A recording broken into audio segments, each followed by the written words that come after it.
Welcome back to the Newport This Week video podcast series. I'm Bill Bartholomew. This week, we're joined by Katie Sonder from Salve. And you may remember I guess it was what, 3 weeks ago or so, where a poll was released. It may actually have been about a month ago, summertime. We lose track of things a little bit, but it was a top of the news cycle conversation, a poll that Salve conducted, the Pell Center, and it really showed bad news for Governor McKee and President Biden in terms of, just on the ground initial support. Look, as the Washington Bridge goes, probably so too goes the McKee administration. But we've obviously seen, and I think right out of the gate, we'll talk just very, very broadly about shifts in the presidential. You've got the debate, you've got the press conference, and now you've had an attempted assassination attempt on President Trump. So, Katie, as Joe Fleming, one of the state's best pollsters, would say, polling is a snapshot in time. And here we are. Things have shifted a little bit in the last couple of weeks since your poll was released. What's your general sort of takeaway from the work that you've done in June and how it's applicable to where we are today? Absolutely. You're right that a lot has happened in the last couple of weeks, and I think we can buckle in for more to come. As for the questions in the survey around the presidential election, we saw that Biden only had a 7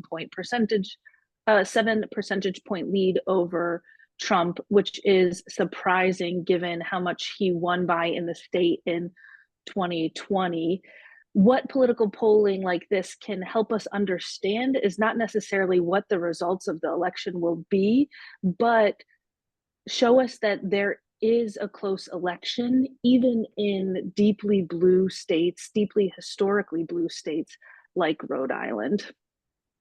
Right. And that was one of the big takeaways. I mean, we saw the Republican Party here in the state, which really, I mean, they haven't won a presidential election going back to Reagan. They've struggled on the local level even to make moves since, I mean, frankly, since the Carcieri administration. They sort of touted this as, hey, look, we're actually closing the gap here finally and maybe somewhat competitive. And look, there is a Republican base here in Rhode Island. It's 33 to 36% of the electorate generally. So the question comes down to swing voters. What did your polling find about swing voters, particularly in Rhode Island, that could move towards Trump? I agree that swing voters, independents, are likely the deciding factor in the presidential election in Rhode Island. In our poll, we included RFK Jr. as an option as well, because at the time of the polling, he was polling nationally at 10%. So we did our due diligence there and included him. That pulled some undecided voters away from Trump or Biden. Many undecided voters said they were unsure as of June 2024 who they planned to vote for. So probably around 30 to 40% of undecided voters in our polling chose either RFK Jr. or said, we're not sure who we plan to vote for. So come November, when those decisions are solidified, 30% is a large swath of people that have the power to sway the election towards former President Trump or President Biden. No question about it right there. And it's going to be interesting to see, of course, what happens in the wake of the last couple of weeks since your poll. Do you anticipate you'll be doing any additional polling but ahead of the election that might sort of show, at least from your purview, a compare and contrast of the major events that we've already seen and those that are likely to come, even just in the form of RNC and DNC respective events and speeches? We do plan to do another very similar poll prior to the election, likely end of September. We're curious to see if people have solidified who they plan to vote for, but also very curious around questions of the health of democracy and news fatigue or news avoidance. As we get closer to the election, are people feeling like they are turning off the news more frequently, or are they feeling like the health of democracy is declining given all that we've experienced in the last couple of weeks, and we're still 4 months out from the election? One thing that was a big takeaway from your poll is a notion that, and I'm using very anecdotal terms here to describe what is essentially data oriented political science, but people are moving away from national news and towards hyper local news. That's fascinating. And that plays into other questions that you asked. Approval rating of Governor McKee, which was pretty low. I mean, it was a pretty bad. And look, the Washington Bridge is a huge factor in that. What's your finding in this most recent poll due to inform you as someone who's expert in this area about the temperature of hyper local politics, news, and so on and so forth, as compared with what's happening on that national stage, both in media and politics itself? We conducted a similar poll through the Pell Center at Salve in November of 2023 that asked registered voters in Rhode Island exactly this: what news sources do you trust the most and turn to the most often?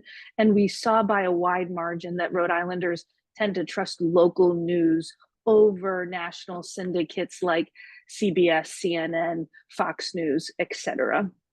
Now, I can only do some conjecture about why that is. One reason might be that the local news is pertinent to their day-to-day lives. The Washington Bridge being impacted as it is affects people's commutes on a day-to-day basis. They want to hear information about that.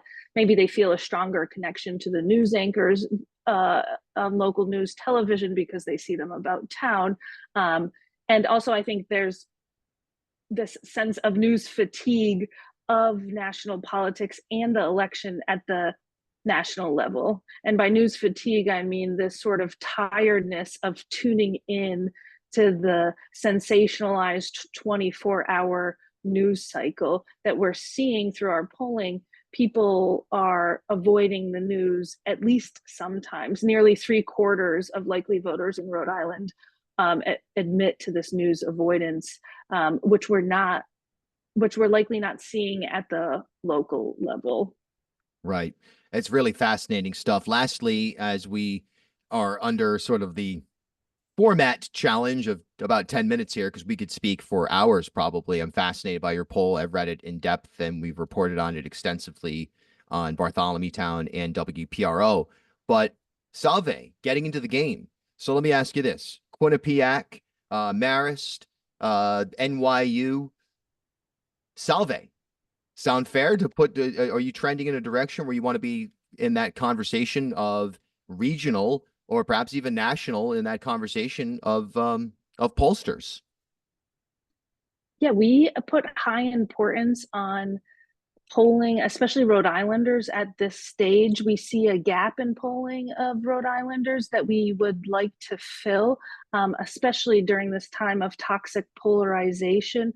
We want to add to the conversation a more nuanced understanding of political polarization, a more nuanced understanding of the political other, so that hopefully we can encourage finding a common ground. And we see this polling work as one of the base entries into doing that. So it all goes back to our work at the Pell Center around preserving and protecting American democracy. And we are investing resources and time into this type of polling to help encourage a deeper understanding of politics in our nation, especially during this unstable time. Katie Sonder from Salve Regina, the Pell Center. It's a great poll. It's available online. You can check it out and read it over for yourself. Draw your own conclusions. Or if you've got that news fatigue and you're drawn to the hyper-local side, keep checking back Newport This Week at newportthisweek.com. Katie, thanks for your time. Thank you, Bill. Appreciate it.